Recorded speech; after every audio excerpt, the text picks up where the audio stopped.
Curso Livre de Humanidades.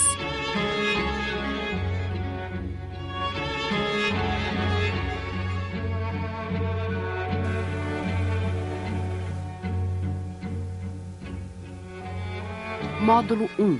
Filosofia.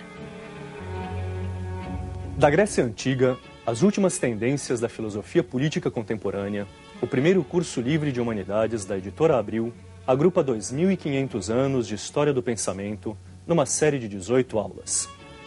Produzido com exclusividade para um grupo de executivos e agora oferecido a você, telespectador, o curso reúne os mais brilhantes filósofos do país. Trata-se de um registro sofisticado do pensamento ocidental, apresentado por profissionais cuja especialidade é unir clareza e rigor. Aproveite!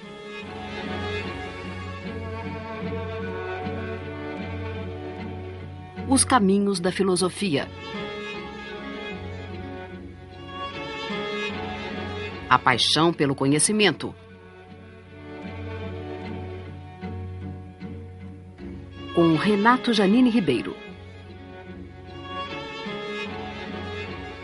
Vamos tentar, sobretudo, definir o que seria a filosofia em face de outras áreas que também lidam com o saber, com o conhecimento. E a grande diferença que se coloca, quando nós colocamos a questão da filosofia, é entre a filosofia e a ciência.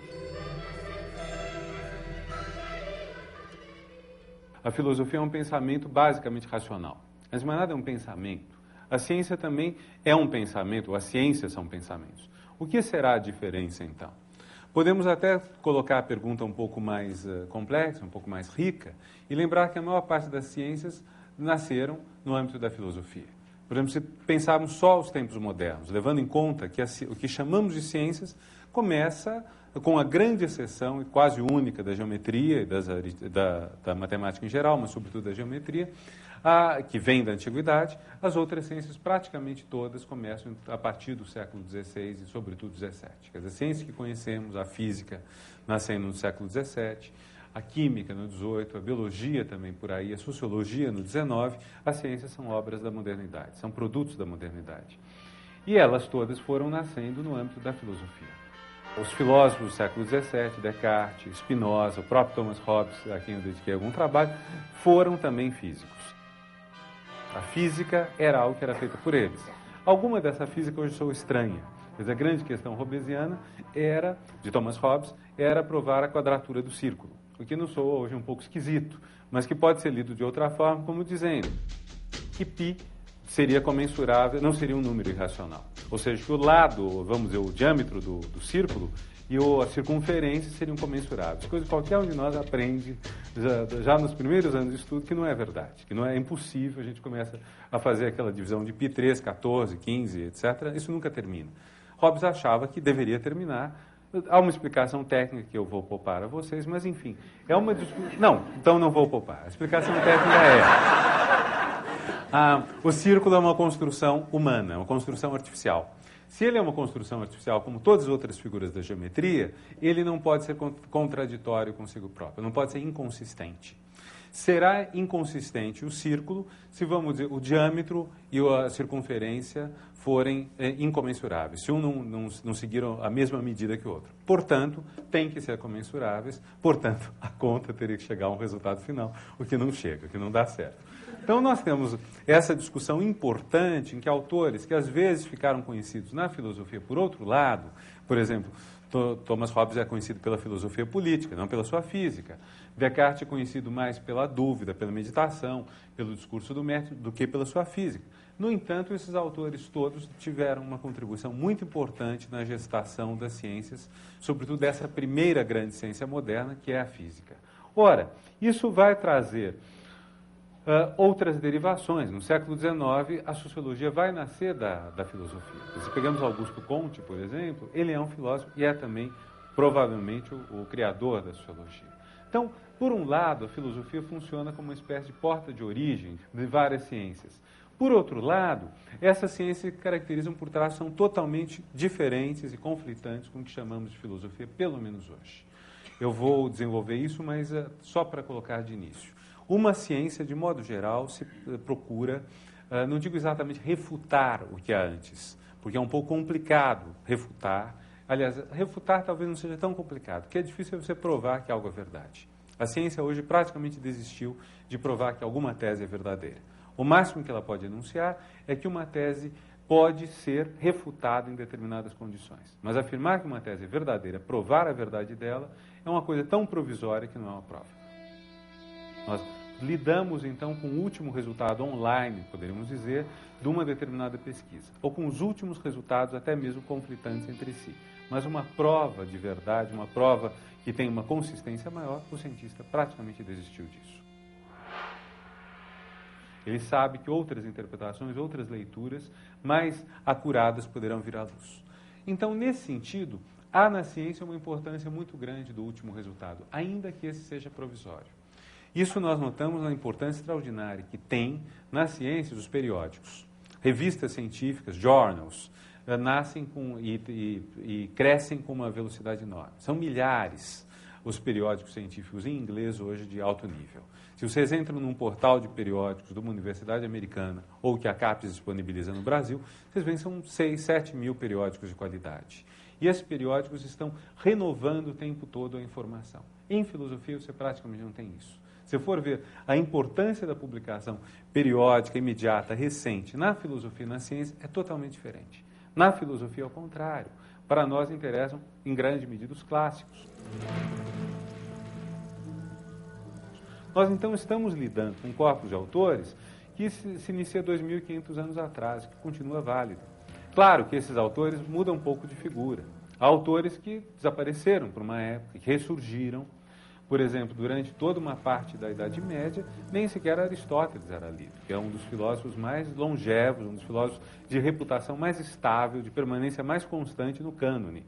Há outros autores que sumiram do cânone, ou que são conhecidos menos, ou que são um conhecimento, vamos dizer, mais ou menos discreto, de quem está dentro. Plotino é um exemplo desse. Não é um dos autores mais conhecidos, tanto que muita gente pensa que é Platão, mal pronunciado o nome dele. Então, nós temos aí uma questão interessante, que é que, apesar dessas oscilações, esse corpus tem estado bastante estável nos últimos anos, nos últimos séculos, talvez, pelo menos nas últimas décadas. E, ao mesmo tempo, nós temos uma consciência que vem, sobretudo, do século XX, que nada nos permite dizer, por exemplo, que Aristóteles refutou Platão, que Nietzsche deu cabo de Hegel, ou, em outras palavras, nada nos permite dizer que haja na filosofia aquilo que há na ciência, ou aquilo que nós espontaneamente almejamos que qualquer prática de saber nos traga. Ou seja, qual é a última visão? Qual é a visão que vale hoje? Em filosofia isso não tem cabimento. E é este o sentido de nós termos um curso sobre vários autores, porque se nós quiséssemos saber só o resultado online, nós não teríamos esses vários autores, nós teríamos temas. Iríamos falar da ética, iríamos talvez dividir a ética em vários tópicos, a bioética, a ética de relacionamentos amorosos, a ética da amizade, dividiríamos e poderia ser muito bonito o curso. Mas, quando nós nos orientamos em função de uma sequência de autores, a ideia é, nós temos que aprender com autores mesmo antigos, não porque eles são interessantes apenas por serem antigos, mas porque eles não foram refutados. Alguém pode sair daqui platônico, ou plotiniano, ou aristotélico. Isso pode soar estranho, mas é da natureza do trabalho que estamos fazendo. Quer dizer, é algo irredutível. Talvez isso a gente possa dizer sendo a diferença entre humanidades e ciência. A filosofia tem, sim, uma série de pontos em comum com a ciência. Antes de mais nada, seus procedimentos são racionais, o mais das vezes. O mais das vezes, a filosofia opera, então, com a razão. A razão é algo que é definido de maneira diferente conforme os autores. Alguns autores, na modernidade, vão definir a razão como cálculo. E a razão vai, então, tender cada vez mais a pegar as características da conta, da soma, da subtração, da multiplicação, da divisão. Alguns consideram que essa característica da razão como conta é uma diminuição da razão, ou uma diminuição do pensamento. Perde-se com isso alguma coisa do que ele teria de forte. Heidegger, por exemplo, vai insistir que pensar, isso ele fala no livro, o que se chama pensar? Veja já o título, que é um título que lança uma certa ambiguidade, quer dizer, o que significa pensar, o que se chama pensar, não é algo que nós possamos definir de uma vez só. E a definição dele vai ser em larga medida negativa. Pensar é mais do que a razão. Pensar não é apenas raciocinar. Pensar não é apenas calcular. E, no entanto, o mais fácil para nós é uma noção de pensamento que seja cálculo, com a qual podemos lidar de uma maneira relativamente fácil, porque estamos acostumados, até no planejamento do futuro, e isso vocês que trabalham em empresas ou organizações sabem melhor do que eu, a planejar, a calcular, a utilizar indicadores, a fazer deles uso para uma avaliação, para uma prospecção, para uma projeção. Pois bem, a tese de Heidegger é: isso não esgota a ideia de pensamento. Pensar é mais do que isso. E, no entanto, a razão é um dos quadros essenciais para o pensamento e para a própria filosofia. Se nós pensarmos um pouco nessa direção que dá privilégio à razão, nós podemos dizer que a filosofia, por largo tempo, destaca um espaço de discussão. Esse espaço de discussão tem referenciais comuns que ele coloca em cena. Peguemos, por exemplo, os diálogos socráticos. Lembremos que o primeiro autor relevante, o primeiro autor destacado da história da filosofia é Sócrates. Claro que nessa altura podem dizer, bom, mas há todos os pré-socráticos. Mas o próprio nome pré-socrático indica que eles, infelizmente, passaram a ser conhecidos muito mais pelo que vem depois do que por eles próprios. Então, esse grande autor, que não é um autor, porque não escreveu nada, esse grande autor que nos deixou basicamente palavras trocadas, diálogos, que foram postos por escrito por seu discípulo Platão, por alguns outros também, mas, sobretudo, o mais conhecido deles é Platão. Esse grande pensador tem, então, como suposição que do diálogo algo vai nascer, que o diálogo é a forma por excelência do pensamento filosófico. Isso significa uma série de ideias interessantes. Primeiro, a ideia de que, embora haja um personagem que porta o nome Sócrates, que então, de certa forma, tira a moral da história, que geralmente leva vantagem nos debates discursivos, embora tudo isso seja válido, nós temos também a expressão dada aos que contradizem Sócrates, aqueles que divergem dele. E esse diálogo é de tal ordem que até aquele que está numa posição subalterna na sociedade grega, o escravo, também é dotado de razão, também é capaz de dialogar, também pode, através de perguntas e respostas bem colocadas, chegar a resultados importantes da geometria. Há, portanto, no diálogo uma certa igualdade. Há, portanto, no diálogo entre os interlocutores um reconhecimento de importância recíproca. Isso é interessante porque nós esquecemos, às vezes, que quando aceitamos dialogar com alguém, quando constituímos alguém como interlocutor, estamos dando uma prova de respeito. Nós podemos manipular, podemos tentar seduzir o outro no discurso, podemos utilizar algum tipo de golpe baixo no diálogo, mas, apesar disso tudo, há uma ideia interessante que é a ideia da igualdade, a ideia da aceitação da interlocução. Quer dizer, no momento que eu aceito o outro como interlocutor, eu estou dando a ele uma importância grande. Há um momento da história romana, antiga, em que os plebeus brigam com os patrícios, com os nobres, e se retiram para um monte onde fazem uma das primeiras greves da história, provavelmente. Recusam-se a servir à nobreza romana. E os nobres mandam, então, um emissário lá para fazer que eles parem com a sua greve. E é muito interessante porque o emissário tem um longo discurso racional explicando que eles, como plebeus, como incultos, não têm uso da razão. Uma coisa muito contraditória, porque se você usa a razão para provar a eles que eles não têm razão, você está reconhecendo-os como interlocutores e está reconhecendo que eles têm a razão. Portanto, é óbvio que a fala do patrício dá em nada. Quer dizer, dá totalmente errado, porque o modo pelo qual ele está lidando com os outros, que poderíamos até aparentar um pouco ao diálogo socrático, remotamente, contradiz o conteúdo que ele está dizendo. Então, nesse primeiro grande autor, não autor da nossa tradição, que é Sócrates, nós temos já essa coisa muito interessante, que é que a forma com a qual ele trabalha é tão, ou quem sabe mais importante do que o conteúdo. Nós podemos esquecer o que Sócrates diz sobre o belo, sobre o amor é difícil esquecer, porque o Banquete é um belo livro que foi extremamente influente na formação da nossa cultura, mas nós podemos esquecer o que ele diz da coragem, mas a ideia do diálogo é uma ideia que ficou. Embora ninguém tenha chegado à altura do diálogo socrático depois. Quer dizer, os autores da modernidade tentam fazer diálogo, século XVII e XVIII, são fracos. Mas essa ideia de que existe um diálogo acabou valendo, se não dentro da obra como forma repetida por outros autores, como uma relação que nós temos entre nós, que um filósofo estabelece com o outro. É como se a desigualdade fosse temporária, é como se a desigualdade fosse secundária. Ela existe, mas o essencial é essa participação de todos em algo que é universal, em algo que tem a ver com a razão. Vocês veem aí que nós temos quase um nascimento, que tem bastante em comum com a ciência, mas aqui também conviria fazer uma certa diferença em relação à ciência. O que é diferente da filosofia em relação à ciência? Talvez seja o fato da filosofia ser uma das humanidades. A filosofia fica numa posição, de certa forma, cavaleiro entre as ciências humanas, das quais a aproxima a razão, e as artes e a literatura, das quais nos aproxima uma série de outras características que eu vou rapidamente esboçar. Na ciência, em última análise, a história não conta tanto. A história da física não faz parte da física. A história da física faz parte da história. O mesmo vale para as artes. Por mais importante que seja o fazer atual das artes ou da literatura, ele supõe, e hoje, no mundo pós-moderno, em larga medida, a história da disciplina. Se nós não conhecemos bem a história da arte, a história da literatura, nós estaremos desvalidos, de certa forma. Isso vale para a filosofia. É nesse sentido que Aristóteles continua vivo, Platão, Maquiavel, e que nós podemos perfeitamente fazer uso deles e ter um papel importante nisso. Então, não há refutação. Quer dizer, se um autor critica outro, se aos olhos da obra, do que ele está fazendo, até mesmo ele pode achar que refutou determinado autor, isso não necessariamente convence o outro, porque há pressupostos diferentes, talvez. Há pontos de partida diferentes. Quando nós vemos um autor refutando o outro, o primeiro autor pode responder, bom, mas o seu ponto de partida é diferente do meu. E, além disso, eu não concordo com as regras de derivação que você adotou. Isso ficou muito claro nos últimos 200, 300 anos.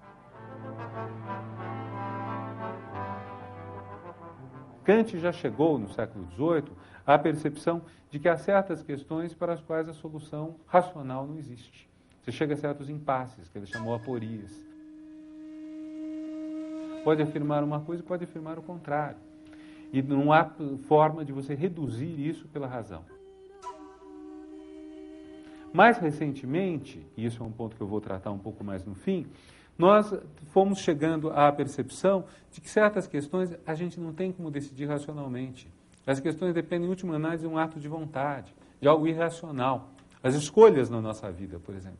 Em larga medida, por mais que a razão, que o conhecimento, que o estudo possam nos ajudar a esclarecer certas ambiguidades, há um ponto final em que as escolhas são nossas. E as escolhas de vida? Que tipo de vida eu quero ter hoje? Que tipo de vida eu quero ter na relação com os outros? Isso, em última análise, é uma escolha. E essa escolha não pode ser decretada racionalmente.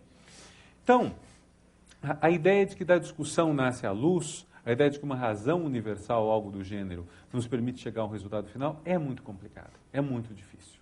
E aqui é uma distinção que é importante a gente colocar um pouco em cena, que é a discussão entre o que nós chamamos a filosofia e algo que a filosofia constrói como uma espécie de espantalho, que ela denigre muito, que é o chamado senso comum.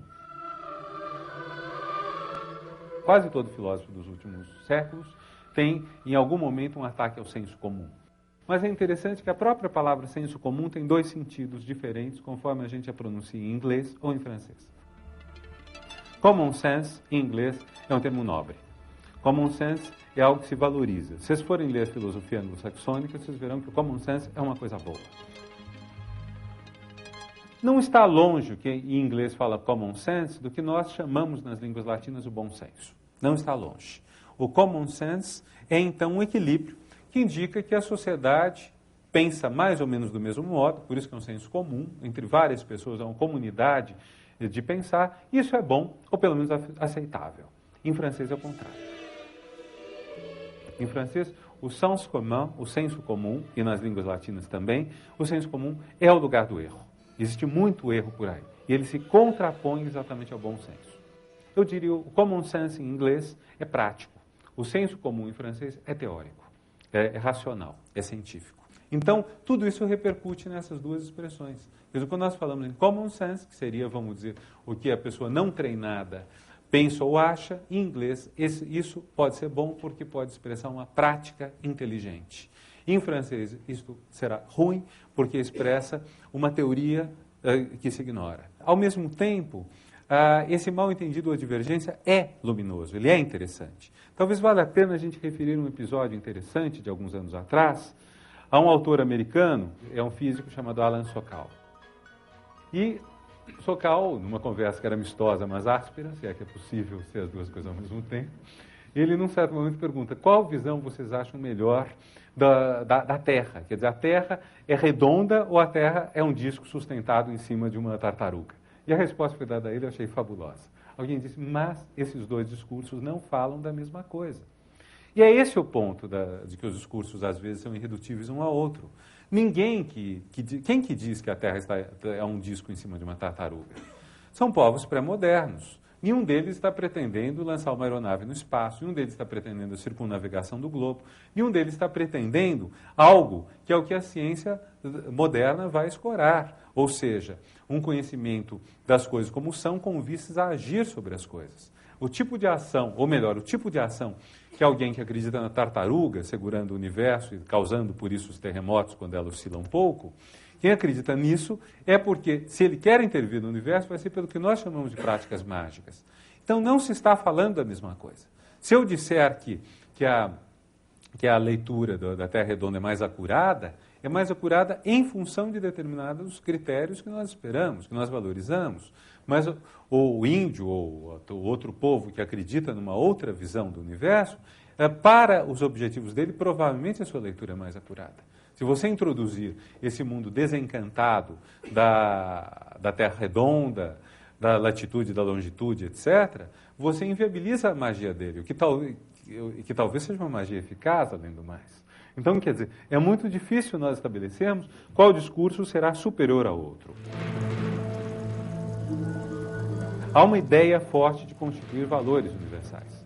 Vamos dizer, talvez uma mudança importante dos valores universais no século XX tenha sido que se parou de pensar que os valores universais estão no começo, estão no ponto de partida, e se começou a pensar que eles podem estar no ponto de chegada. Isso é uma mudança fantástica. Quer dizer, digamos, para muitos autores pré-século XX, talvez para Sócrates e Platão, não tenho certeza, certamente para vários pensadores do século XVII e XVIII, a razão é algo universal. Se não é dada a todos, imediatamente ela seria potencialmente dada a todos. Quer dizer, aqueles que não a têm é porque não tiveram educação adequada, ou porque são loucos, ou porque são crianças, ou porque têm alguma deficiência que os impede de chegar à razão, a condição servil, a condição feminina, a histeria. Esta visão, que eu estou assim esboçando rapidamente, acaba trazendo um resultado também, que é o do estabelecimento dos que têm razão e daqueles que não têm, daquelas culturas que talvez não façam parte da razão, ainda não fazem parte. Quando nós falamos de pensamento primitivo, ou, aliás, quando Lévi-Brühl, no começo do século XX, fala em mentalidade primitiva, vejam o termo, não é nem pensamento, é mentalidade, é uma coisa tosca. E a primitiva, que é um termo depreciativo. Veja que Lévi-Strauss, que tem com Lévi-Brühl metade do nome em comum, quando ele escreve um livro para tratar de um assunto parecido, ele chama de O Pensamento Selvagem. Mentalidade ele transforma em pensamento, dá uma ascensão, e primitivo ele transforma em selvagem, que é também uma valorização. Mas do ponto de vista daqueles que consideram que há uma mentalidade primitiva, ou que há uma condição histérica à qual tendem as mulheres, ou uma limitação dos africanos para pensar, como dizem aqueles rapazes americanos que falaram na curva do sino uns 10 anos atrás, para quem os negros seriam muito bons realmente para dançar, para fazer esportes, mas não para pensar. Quer dizer, quando há esse tipo de viés, o ponto que nós estamos tendo é que algo está sendo apresentado como universal, que é praticado, na verdade, por poucos, os brancos de idade adulta, do sexo masculino, mas que valeria para todos. Isso é, por extensão, que vamos chamar de etnocentrismo. Quer dizer, determinados valores são impostos a todo mundo. Uma coisa importante no pensamento universal, dos valores universais no século XX, é sair-se disto e se pensar em valores universais que estejam no ponto de chegada e não mais no ponto de partida. Como nós vamos construir valores que sejam, de alguma forma, universais? Quer dizer, esses valores não estão dados como universais. Eles serão construídos pelo diálogo. O esforço de Habermas vai nessa direção. O trabalho todo de Sérgio Rouanet na cultura brasileira e mais além vai nessa direção. O universal, então, não é algo que nós aprendemos, é algo que nós fazemos. O universal é um valor. E não é à toa que essa ideia está no horizonte de uma discussão dos direitos humanos, em larga medida. Quer dizer, ou os direitos humanos serão de alguma forma universais, ou eles não serão direitos humanos. Talvez seja esse o grande ponto hoje onde se coloca a questão do universal. Não talvez tanto no conhecimento, mas sobretudo na ideia da ação. Quer dizer, como podemos ter valores que valham para todo mundo? Como podemos estabelecer, por exemplo, que a igualdade entre os sexos não é apenas um valor ocidental tardio, mas é algo que nós consideramos dever valer também no mundo islâmico. O que se torna particularmente complexo quando vemos a situação extremamente delicada dos Estados Unidos redigindo constituições para o Afeganistão, agora para o Iraque, e tendo o problema assim, de como vão fazer valer os direitos humanos em países nos quais vários princípios tradicionais negam à mulher a igualdade com o homem. Para não dizer problemas que surgem no quadro das Nações Unidas, etc. Esse é o ponto importante. Como construir valores que sejam universais? Se nós vamos considerar hoje que o mal-entendido é fundamental, que a dificuldade de construir o universal não é apenas episódica, mas é de base. Se pensarmos, por exemplo, que vários freudianos e lacanianos dizem que o mal-entendido é insuperável. Quer dizer, certamente não divergimos sobre a hora que é agora, onde estamos, etc. Mas uma vez as coisas começam a tornar-se mais essenciais, o mal-entendido fica muito grande. E no valor que atribuímos às coisas, no diálogo. Quantas relações não se partem com base em mal-entendidos, e mal-entendidos que em certos momentos são insuperáveis, mal-entendidos que não há como resolver, que não há como esclarecer, não há como dizer a verdade, uma vez que o outro não aceita isso como verdade. Não há como dizer algo quando surge essa destruição, esse corte, que talvez seja constitutivo da comunicação humana. O que significa que, por mais que nos esforcemos para trazer à luz, para nos entendermos, para comunicar, e estamos falando num ambiente que boa parte aqui lida com comunicação, um lado de ruído extremamente forte é irredutível. Um lado de ruído que faz que o que comuniquemos é difícil. Quem faz publicidade ou quem simplesmente escreve sabe disso.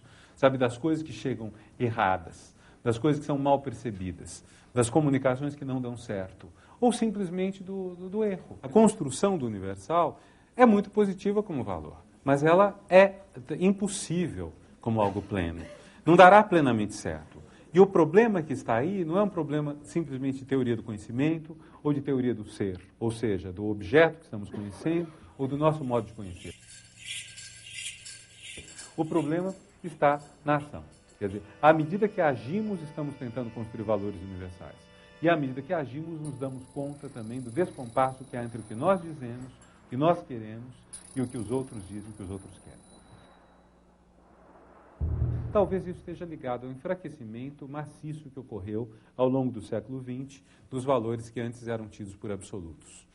Basicamente três: a verdade, o bem e a beleza. Em larga medida, o pensamento filosófico nos séculos anteriores ao XX se moveu na tentativa de esclarecer esses valores. Gloria in excelsis Dei. O que é a verdade? Ou seja, como a teoria do conhecimento se encontra com a teoria do ser. O que é a verdade, seja no tocante à física, à química, aquilo que serão depois ciências, seja em relação a algo mais amplo que é o ser, que é o domínio da ontologia ou da metafísica, se quisermos falar em linguagem propriamente filosófica. Ou o que é o bem? Qual a ação correta, qual a ação boa? Vejam o corte radical que o século XVIII vai operar nisso. Um corte que devemos, talvez, em larga medida, a Kant. Antes do século XVIII, a palavra ateu, quando ela era utilizada, ela não designava simplesmente alguém que não acreditasse em Deus. Muitos dos assim chamados ateus no século XVII, mesmo no XVIII, acreditam em Deus ou dizem acreditar. É o caso de Thomas Hobbes, o autor que eu estudei. Mas Thomas Hobbes é chamado de ateu e, no entanto, vocês leem a obra dele, ele crê em Deus. Mas o que ele nega? Ele nega que haja um inferno entendido como espaço de punição daqueles que livremente escolheram o mal. O inferno, para ele, é o lugar de uma segunda e definitiva morte, então não é uma permanência eterna dos que estão sofrendo, o que alguns já consideram que é um alívio muito grande para os maus, portanto, já um sinal de ateísmo grave da parte dele. E, além disso, os que vão para o inferno, os que sofrerão a segunda e definitiva morte, sofrerão isso, serão não porque eles escolheram livremente o mal, uma vez que para Hobbes não há livre-arbítrio. mas porque eles foram determinados desde toda a eternidade a agir daquele modo. Então ninguém é culpado, não há culpa. Quer dizer, isso daí, apesar de vir junto com toda uma teoria de Deus, com todo um discurso sobre Deus, é considerado ser ateísmo. E por quê? Porque, basicamente, há algumas homogeneidades, não exatamente iguais, mas há uma certa convergência numa ideia de bem que, em larga medida, no pensamento do século XVII e XVIII, coincide com o bem da religião. A grande novidade vai ser quando vai se colocar a questão: e se nós pudermos enunciar uma ética independentemente da revelação divina? E se, em vez de nós construirmos na filosofia uma ética de base racional, mas que repete a ética revelada, se em vez disso nós tivermos uma ética que prescinda, que dispense a revelação? Vai ser essa a questão. Kant vai dar um passo gigantesco para isso quando propuser uma regra extremamente simples, mas ao mesmo tempo extremamente rica. Terá valor universal, quer dizer, quando eu ajo, cada ato que eu pratico, eu estou proclamando implicitamente ao cometê-lo que ele tem validade universal.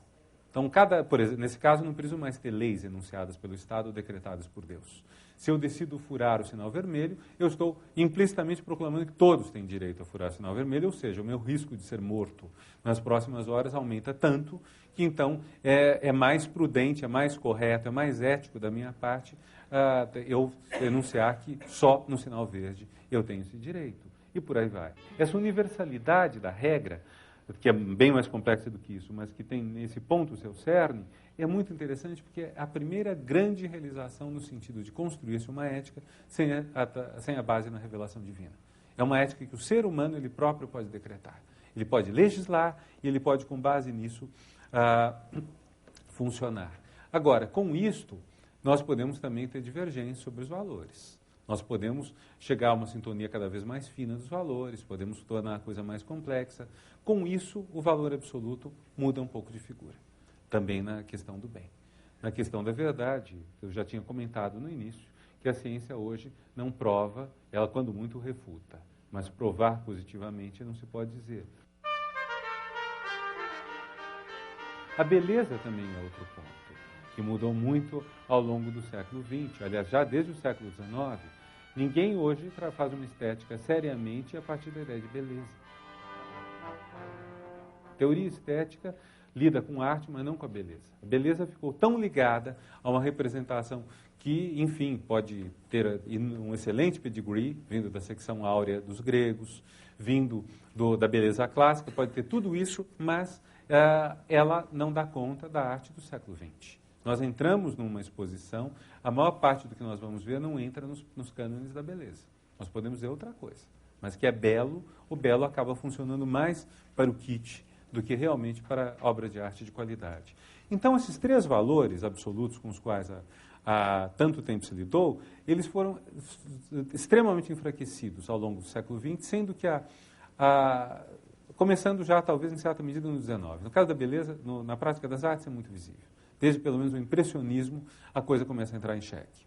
Ora, isso vai trazer uma série de mudanças interessantes para o nosso pensamento. Quer dizer, essa decadência do absoluto vai ser complicada. Quer dizer, ela vai causar não poucos dramas pessoais. Quer dizer, é claro que para a nossa vida seria mais fácil termos pontos de referência absolutos. Seria mais fácil termos certeza de quais os caminhos que devem ser trilhados. Na conduta pessoal, até algumas décadas era assim. As pessoas se vestiam padronizadamente, as pessoas cresciam padronizadamente, casavam padronizadamente, traíam padronizadamente e morriam padronizadamente. Tudo isso acontecia. Desde um tempo, esses percursos se tornaram extremamente carregados de risco. As pessoas podem, no momento da vida, fazer inflexões que podem causar dor a elas ou a outras, e isso, no entanto, não é mais algo que possamos dizer que viola o cânone, viola o absoluto, viola a verdade, o bem, ou sendo houver a beleza. Então, agora, isso, nesse ponto, as contribuições dos pensadores da passagem do 19 para o 20 foram notáveis. Nietzsche, Freud e Marx, ou digamos, Marx, Nietzsche e Freud, se quisermos colocar na ordem de data. Os grandes autores que, de alguma forma, desmascararam as bases da nossa ação. Marx mostrando como muito da ação que consideramos livre tem por base interesse de classe. Freud mostrando que muito do que, pelo menos na leitura inicial de Freud, hoje é coisa mais complexa, mas mostrando que o sexo desempenha, para muito do nosso discurso consciente, o papel que a economia desempenha como causa ou como base na explicação de Marx. Nietzsche radicalizando essa perspectiva, temos da própria moral ter com base algum tipo de ressentimento. Esses autores tiveram um papel tão notável na crítica às ilusões que nós teríamos, que a partir deles nós ficamos, de certa forma, sem bússola. Ou com bússolas mais complicadas, bússolas às vezes em conflito entre si, quer dizer, bússolas loucas, enlouquecidas, talvez andando muito perto do polo magnético. Talvez tenhamos chegado ao polo norte magnético e por isso as nossas bússolas enlouqueceram e nós estamos mais ou menos fadados a procurar caminhos que são mais difíceis. Esse fato de nós perdemos a ancoragem numa razão que nos dissesse o universal ou numa revelação que nos proclamasse o que é devido, isso não quer dizer necessariamente que esteja triunfando o irracional ou a destruição. Houve, de fato, num certo momento do século XX, um avanço extraordinário de forças que foram lidas como irracionais e destrutivas. Me refiro especificamente ao nazismo e às suas formas.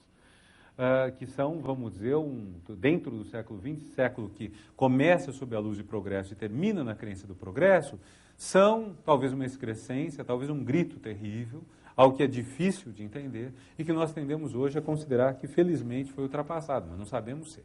Até porque muito desse horror graça em partes do mundo. Graçou na África, esteve presente ou está ainda nos Balcãs, em muitas partes esse horror esteve ou está presente e às vezes Auschwitz entra na casa da gente. Às vezes o horror passa a estar na relação com as pessoas mais próximas. Apesar disso tudo, o que nós passamos a ter de importante nessa ideia essa ideia de que os valores absolutos foram se enfraquecendo, é uma certa ideia que aparece já em Nietzsche, que é um excesso da vida sobre a teoria. É como se a vida tivesse sempre um superávit em face da teoria. A teoria não dá conta dela. Ou que a ação tenha um excesso sobre os condicionantes. E acho que esse excesso que a obra tem sobre os condicionantes, que a ação tem sobre o que a cerca, que o novo tem sobre o passado, e isso é um ponto muito importante. Quer dizer, nós estamos num momento em que há uma tensão muito grande a isso. Nós não sabemos o que é esse excesso.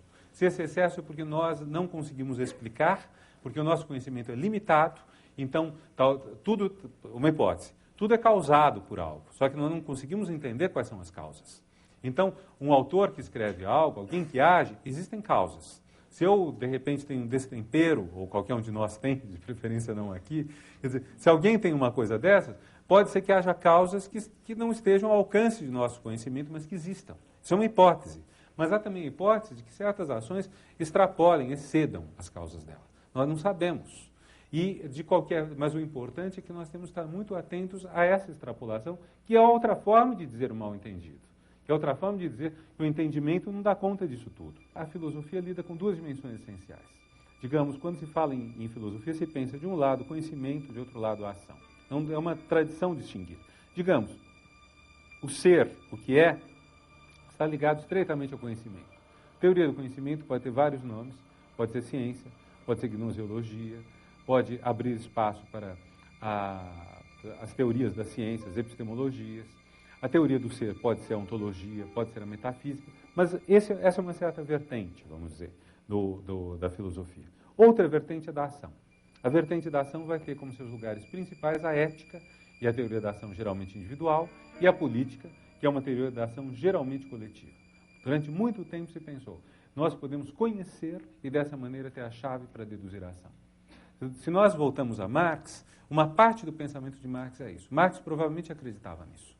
O marxismo talvez vá além de Marx. Se vocês leem o 18 Brumário, de Luiz Bonaparte, em que Marx analisa a França entre 1850 e 52, digamos, o fim da Segunda República, o golpe que Napoleão III dá nela, vocês veem que é possível perceber de cada grupo social como ele age ou como ele não age, como ele deixa de agir, em função da sua origem. Vocês pegam um texto clássico de 1920, do filósofo húngaro Lukács, que é a consciência de classe, que teve farto sucesso no mundo afora, vocês veem que ele dirá, as classes fortes no capitalismo são a burguesia e o proletariado. Por serem classes fortes, as classes antagônicas, elas conseguem ver o futuro. As classes fracas são a pequena burguesia e o campesinato. Elas não conseguem ver o futuro. Então, da posição delas, a gente tira a ação delas. Do conhecimento que a gente tem sobre as classes, a gente infere a ação. Essa é uma leitura que foi feita de Marx. Para Freud, se alguém lembra, ou se alguém viu o filme Freud Além da Alma, que é um filme que hoje parece um tanto caricato, mas que é bom lembrar, teve como roteirista Jean-Paul Sartre, e como diretor, se eu não estou confundido, John Huston, quer dizer, então, primeiríssimo time.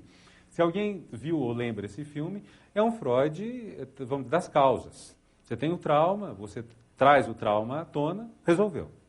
Mais uma pessoa saudável, praticamente curada. Então, o conhecimento produz um efeito da ação. Hoje, eu creio que essas leituras se tornaram difíceis de sustentar. Se a gente voltar à trilogia dos grandes pensadores, eu diria que a maior parte dos freudianos e daqueles que inovaram no pensamento marxista não compartilharia essa tese hoje.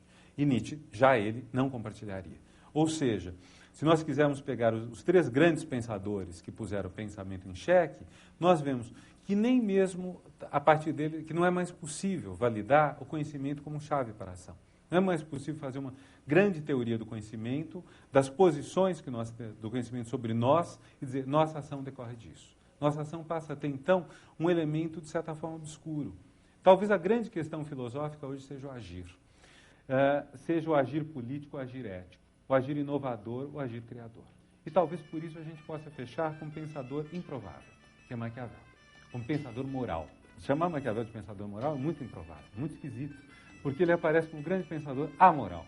Há uma peça que eu gosto muito, que é do Christopher Marlowe, chama-se O Judeu de Malta. É uma peça do final do século XVI, uma peça inglesa. O Judeu de Malta é um personagem que é uma encarnação do fofoqueiro, do intrigante, porque em Malta, disputada entre turcos e cristãos, ele faz intrigas de um contra os outros até que os dois chegam a um acordo que é exterminado. É o ponto comum, vamos dizer, somos inimigos, mas esse é pior do que nós todos. Mas é interessante o prólogo, que aparentemente não tem nada a ver com isso, em que alguém vem à cena e diz: dizem que Maquiavel atravessou os Alpes e chegou aqui. Maquiavel é uma brincadeira entre o Macchia, forma escocesa, que indica filho, e evil, ou mal. É como o trocadilho nosso seria Malquiavel, o Demo Júnior, uma coisa assim. Dizem que Malquiavel chegou aqui ao Brasil. Então é uma coisa muito interessante, porque vocês têm esse pensador que foi constituído ao longo dos séculos, durante quase 500 anos, durante 400 e tantos anos, como pensador do mal. E, no entanto, um dos grandes pensadores do século XX, embora não dos mais conhecidos, que é Merleau-Ponty, numa nota sobre Maquiavel, que ele escreve no seu livro Signos, diz: talvez Maquiavel seja o grande pensador moral da nossa época. Por quê? Porque Maquiavel coloca algumas questões que são decisivas para a moral. Primeira, a escolha. Você, como Maquiavel, é forçado, é obrigado a escolher sem ter que simplesmente comprar uma escolha pronta. Nós não temos mais hoje regras definidas, não sabemos mais qual o caminho exatamente a trilhar. Os códigos e as leis definem apenas códigos e leis, não definem a conduta ética. Então, o que é uma ação ética hoje? É uma ação que exige, primeiro, que nós escolhamos envolvendo nossa própria responsabilidade. Quando eu ajo, eu tenho que pensar qual o resultado da minha ação. É muito fácil dizer, por exemplo, devemos dizer a verdade sempre. Agora, e se dizer a verdade causar uma dor enorme a alguém sem nenhuma necessidade? É complicado.